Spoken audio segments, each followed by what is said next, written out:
말씀을 낼 수 있으면 참 좋겠습니다. 자, 오늘은 39가 교회 첫 번째 하도록 하겠습니다. 우리가 이 앞에 아름다운 이름에 대해서 나누었는데 오늘부터는 우리가 교회에 대해서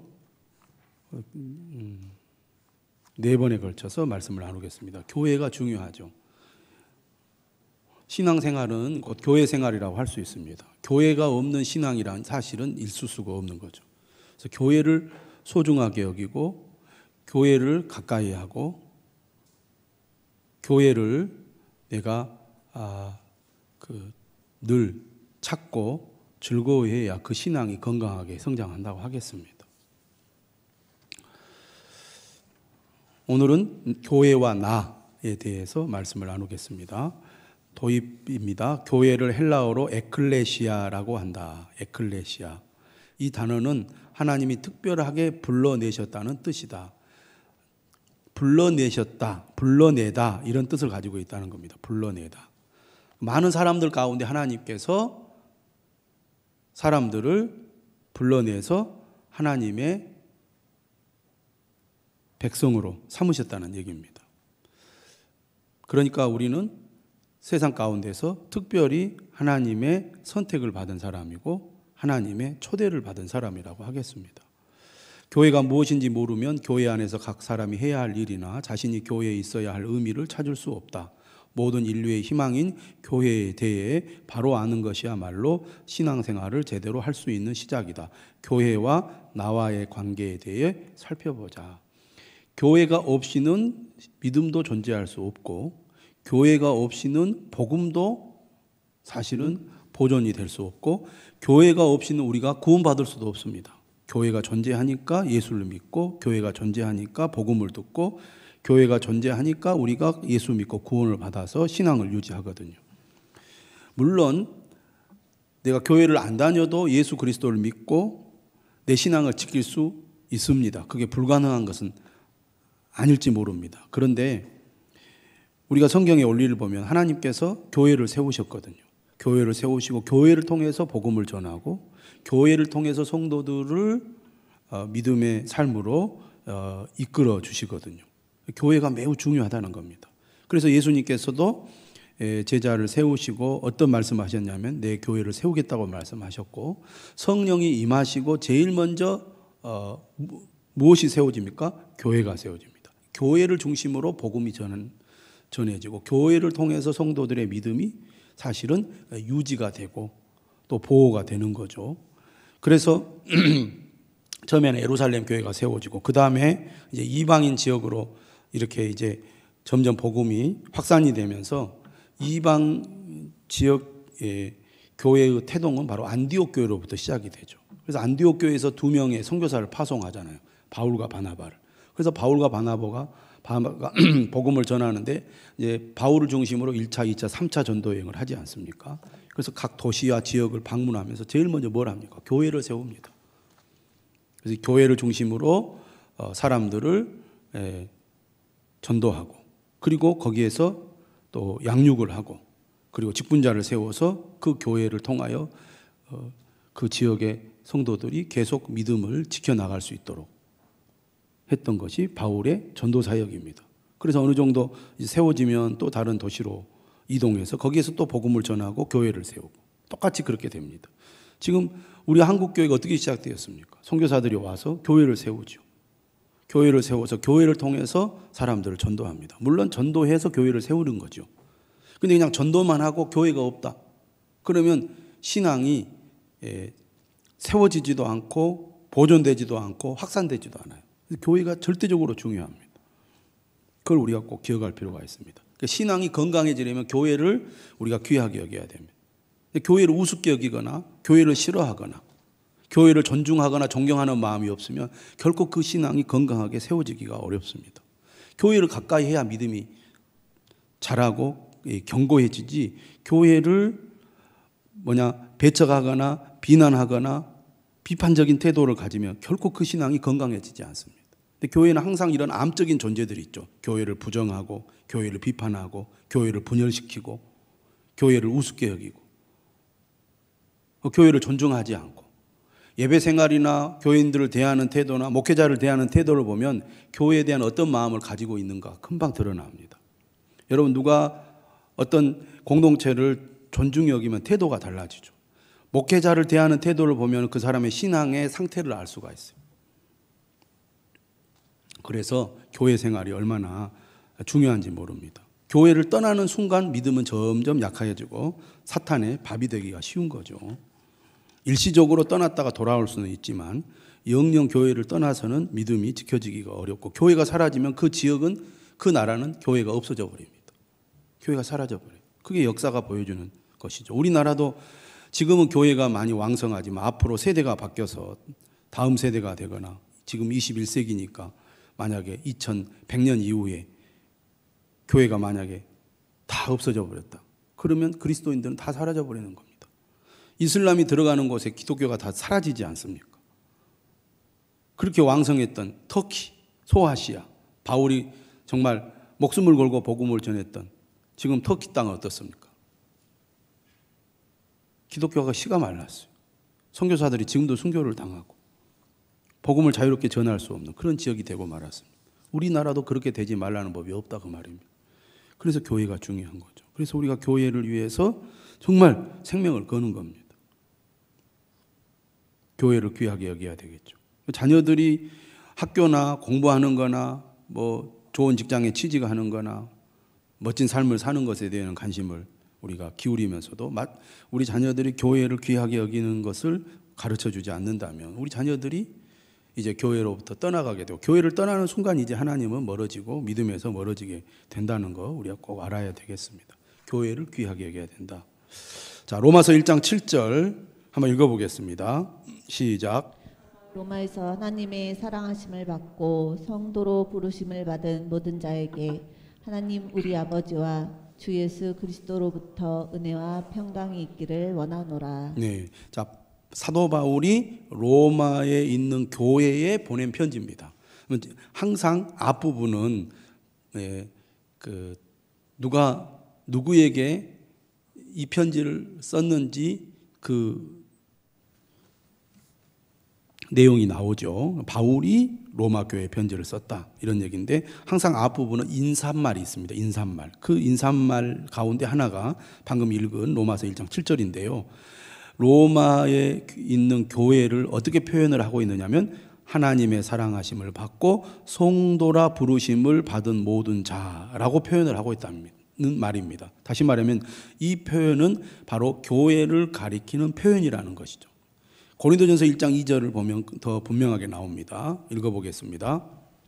고린도에 있는 하나님의 교회 곧 그리스도 예수 안에서 거룩하여지고 성도라 부르심을 받은 자들과 또 각처에서 우리의 주 곧 그들과 우리의 주 대신 예수 그리스도의 이름을 부르는 모든 자들에게. 1셀 한번 가보시고 김자령 집사 있는가 봐보세요. 뭐라 그러세요? 자, 하나님의 교회 곧 이렇게 나오죠. 하나님의 교회 곧. 그러니까 곧이란 말은 하나님의 교회를 설명하는 말이라는 거죠.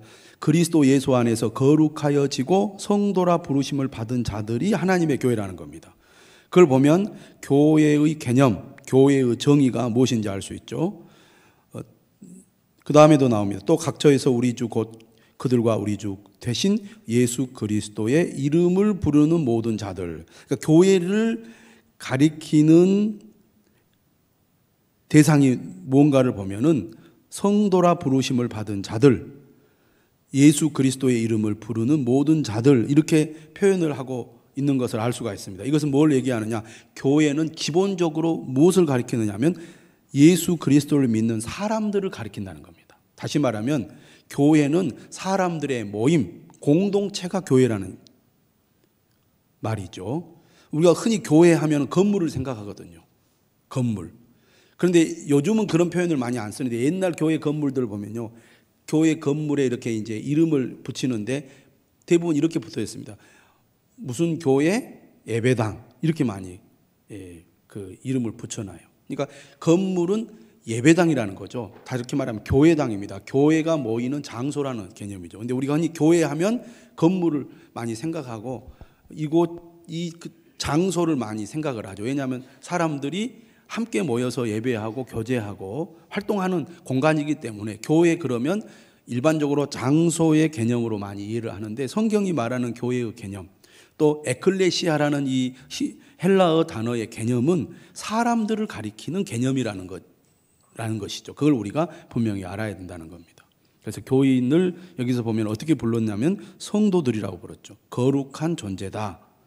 예수 그리스도를 믿음으로 구원을 받았기 때문에 성도라고 부르는 것이고, 예수님을 통해 거룩하게 되었다는 거죠. 그래서 거룩하여지고, 그리스도 예수 안에서 거룩하여지고,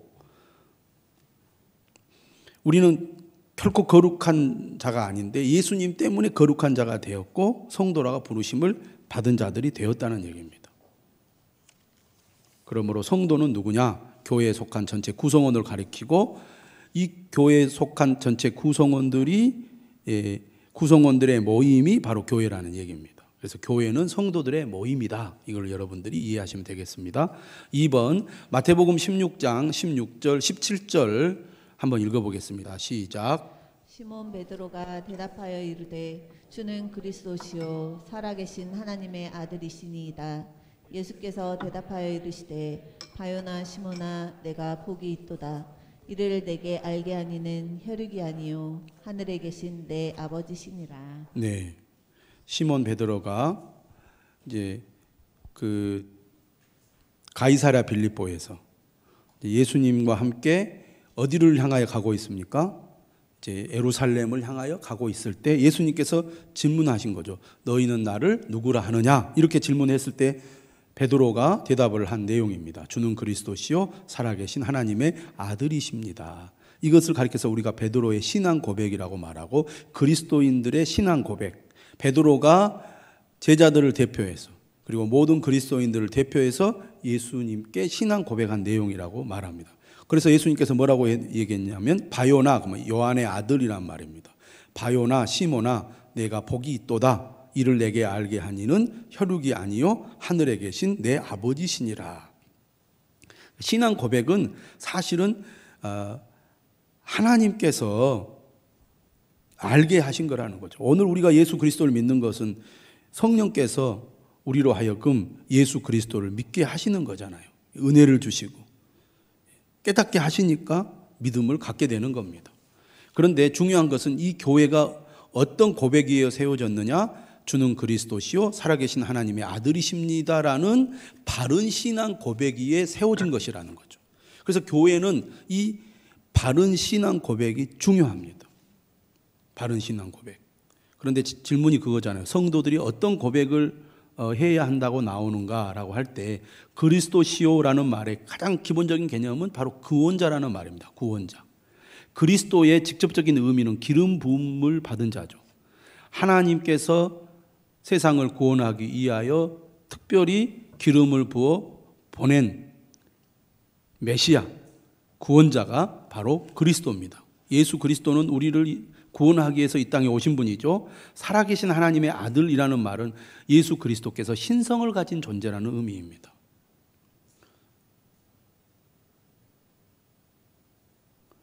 예수님은 이 믿음 위에 교회를 세우신 것이죠. 그래서 교회는 가장 중요한 게 예수 그리스도를 믿는 믿음, 바른 신앙 고백을 가지고 있는 것이 제일 중요하다고 하겠습니다.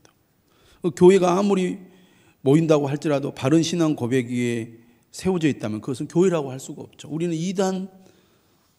이단을 따르는 공동체를 우리는 정상적인 교회로 보지 않지 않습니까? 바른 신앙 고백이 그만큼 중요한 것이죠. 자, 3번입니다. 마태복음 28장 18절에서 20절. 주님이 교회 안 성도들이 어떻게 되길 원하셨는지 살펴보자. 한번 읽어보겠습니다. 18절부터 20절 시작. 예수께서 나와 말씀하여 이르시되 하늘과 땅의 모든 권세를 내게 주셨으니 그러므로 너희는 가서 모든 민족을 제자로 삼아 아버지와 아들과 성령의 이름으로 세례를 베풀고 내가 너희에게 분부한 모든 것을 가르쳐 지키게 하라. 볼지어다 내가 세상 끝날까지 너희와 항상 함께 있으리라 하시니라. 네, 유명한 구절이죠. 이걸 가리켜서 우리가 지상명령이라고 말합니다. 그래서 여러분들 그 질문 1번 본문의 중요성에 대해 말해보라 할 때 예수님께서 제자들에게 남기신 지상 최후의 명령이잖아요. 가장 중요한 명령이라고 하겠습니다. 그러니까 우리가 결코 소홀히 여겨서는 안 되는 그런 말씀이라고 하겠습니다. 다 잊어버려도 이 말씀만은 잊어서는 안 된다는 얘기입니다.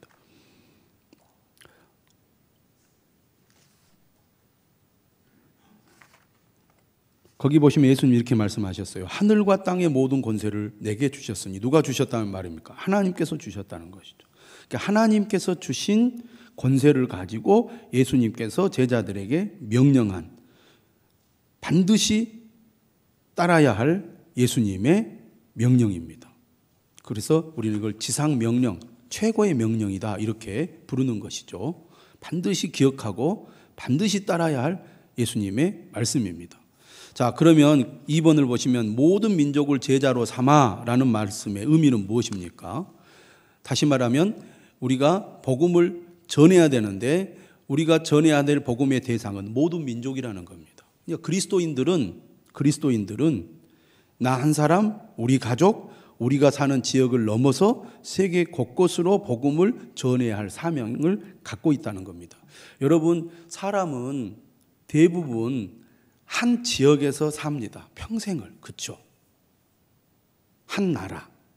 어떤 사람은 평생 자기가 사는 그 고향을 떠나지 않고 평생 거기에서만 사는 분들도 많습니다.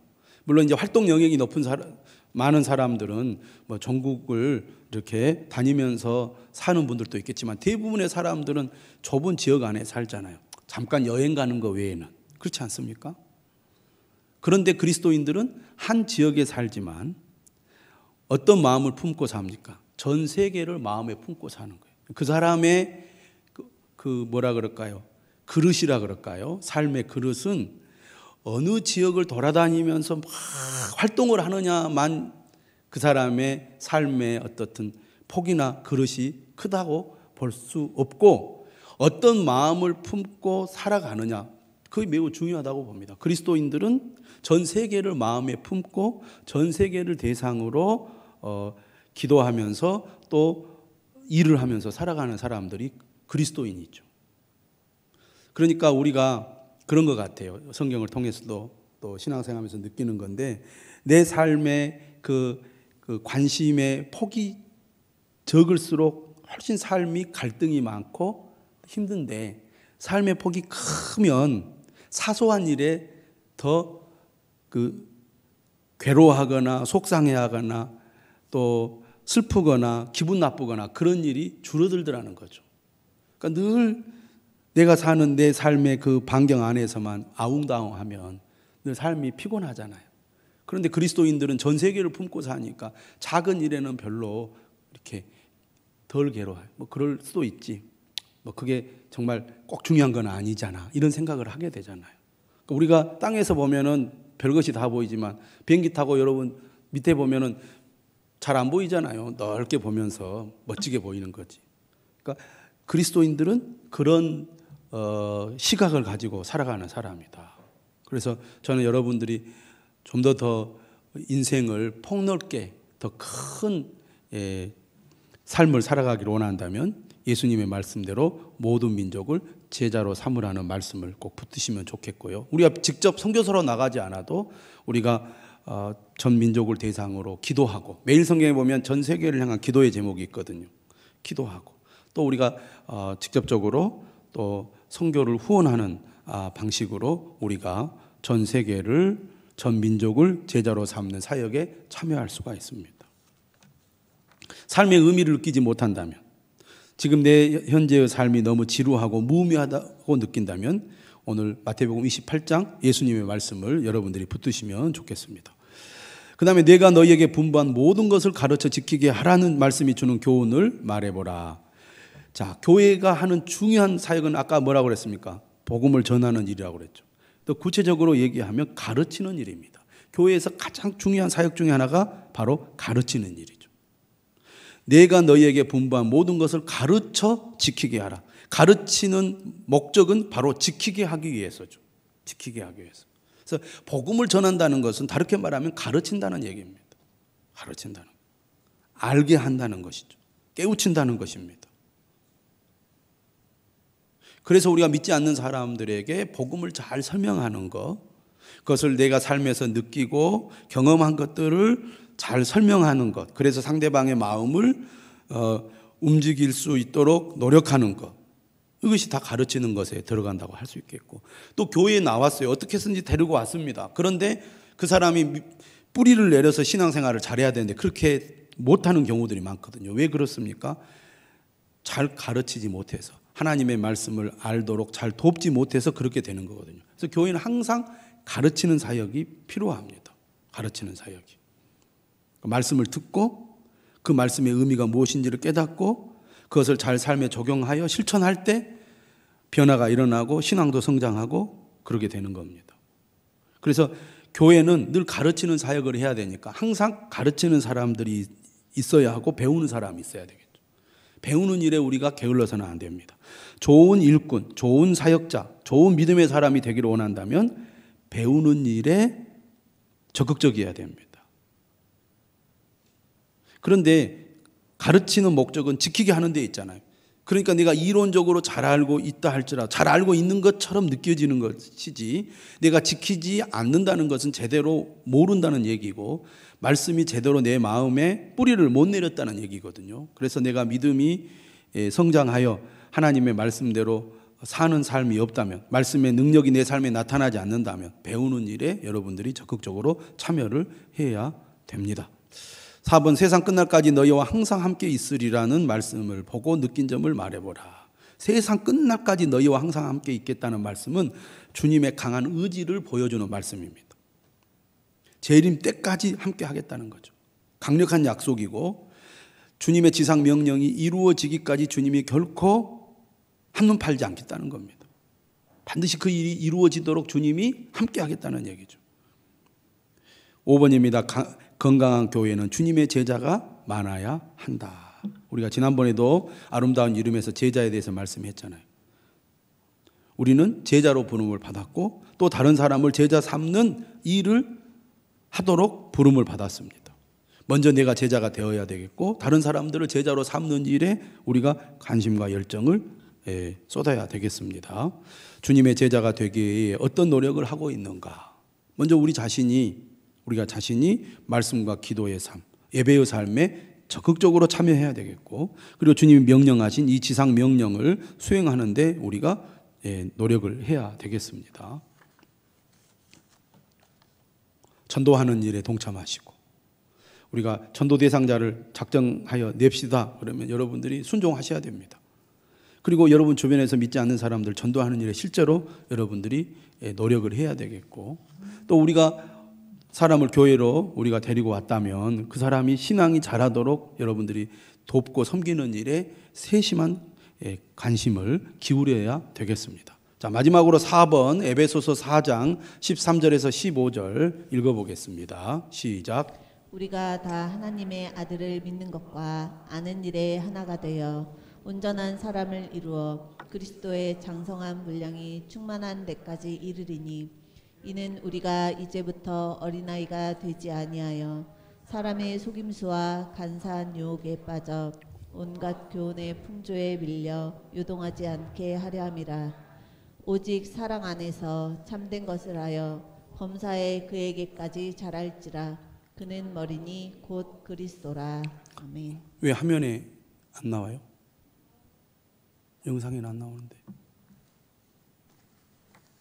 자, 이 구절 매우 중요한데요. 한번 봐보세요. 우리가 다 하나님의 아들을 믿는 것과 아는 일에 하나가 되어 온전한 사람을 이루어 그리스도의 장성한 분량이 충만한 데까지 이르리니. 이 구절이 매우 중요합니다. 왜냐하면 그리스도인들은 반드시 영적인 목표를 가지고 있어야 되는데, 그리스도인들의 영적인 목표가 뭐냐? 그리스도의 장성한 분량이 충만한 데까지 이르는 것이 그리스도인의 영적 성장의 목적이고 또 우리의 목표가 되어야 돼. 그리스도의 장성한 분량이 충만한 데까지 이른다는 것은 이제 뒤에도 나오지만 여기는 여기 나오죠. 15절에 뭐라고 되어 있느냐면 범사에 그에게까지 자랄지라. 그는 누구를 가리킵니까? 그리스도죠. 그리스도의 수준까지 우리가 성장하는 것, 이것이 우리가 가져야 될 영적 목표라는 얘기입니다. 이렇게 그리스도의 장성한 분량이 충만한 데까지 이르는 사람이 온전한 사람, 다시 말하면 성숙한 사람이라는 건데, 어떻게 우리가 온전한 사람이 되느냐? 교회, 우리가 다라는 것은 이 교회를 가리키는 겁니다. 교회 안에서 성도들이 하나님의 아들을 믿는 것에 하나가 되어야 한다는 거죠. 그래서 같은 믿음을 가져야 됩니다. 같은 믿음. 어떻게 같은 믿음을 갖습니까? 함께 예배하고, 함께 말씀을 듣고, 함께 말씀을 나누며, 함께 기도할 때 하나가 되는 겁니다. 교회는 가장 중요한 게 하나됨이거든요. 왜냐하면 그리스도의 몸이라고 말을 하잖아요.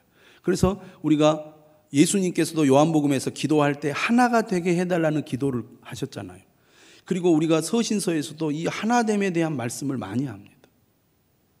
그래서 교회가 교회로서의 그 기능을 잘하고 성도들이 교회를 통해서 믿음이 성장하고 성숙해지려면 반드시 하나된 믿음을 가져야 돼요.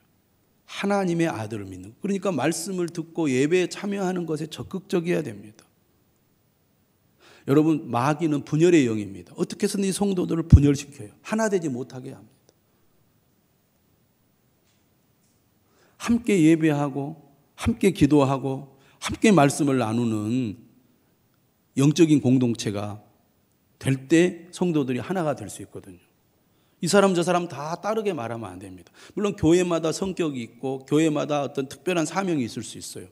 그러나 그 한 교회가 정말 하나님께 쓰임받는 교회가 되려면 그 속에 있는 성도들이 같은 믿음을 가져야 돼요. 그래서 고린도전서는 뭐라고 해요? 같은 말, 같은 마음, 같은 뜻을 가져야 된다고 그랬거든요.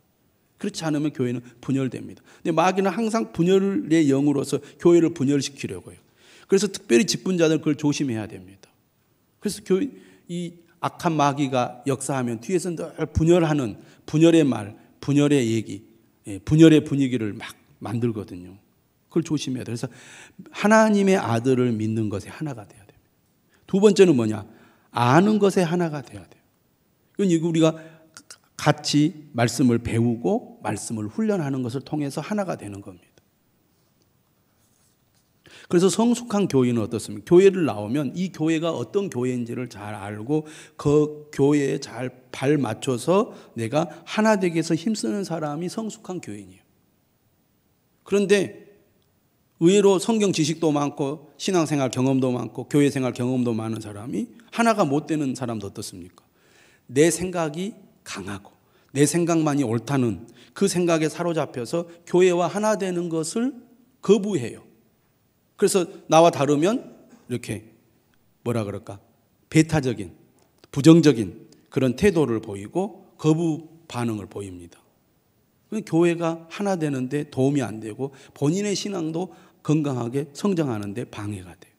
그리고 결국 교회가 하나 되어서 주님의 일을 힘써야 되는데 그렇지 못하도록 만든다는 것입니다. 물론 교회는 다양한 사람들이 모여 있죠. 다양한 사람들이 모여서 공동체 안에서 하나가 되는 거거든요. 서로의 약점을 보완하고 서로의 다른 점들이 하나가 되어서 힘을 발휘하려면 우리가 어떻게 해야 됩니까? 하나님의 아들을 믿는 것과 아는 일에 하나가 되어야 됩니다. 그래서 예배 생활이 중요하고요. 그래서 말씀을 배우는 것이 중요한 것입니다. 이렇게 우리가 하나가 되어서 온전한 사람을 이루고 그리하여 우리 신앙이 성숙의 길로 갈 때 어떤 유익이 있다고 말합니까? 14절. 이는 우리가 이제부터 어린아이가 되지 아니하여 사람의 속임수와 간사한 유혹에 빠져 온갖 교훈의 풍조에 밀려 요동하지 않게 하려 함이라. 요동하지 않게 된다는 겁니다. 신앙은 항상 흔들릴 가능성이 있어요. 아무리 교회 생활을 오래 해도 아무리 믿음이 좋아도 아무리 성경 지식이 많아도 요동할 수 있다는 겁니다. 왜? 악한 마귀는 그 정도로 강교하기 때문에 그렇습니다. 그래서 교회가 중요한 거예요. 교회는 그걸 막아주고 보호해주는 역할을 하기 때문이죠. 오직 사랑 안에서 참된 것을 하여 범사에 그에게까지 자랄지라. 그래서 우리가 정말 주님의 사랑을 가지고 다른 사람을 섬기고 돕고 세우고, 그래서 우리가 하나 되어 믿음이 건강하게 세워지도록 우리가 힘써야 될 것입니다. 바로 교회가 그래서 존재하는 것이죠.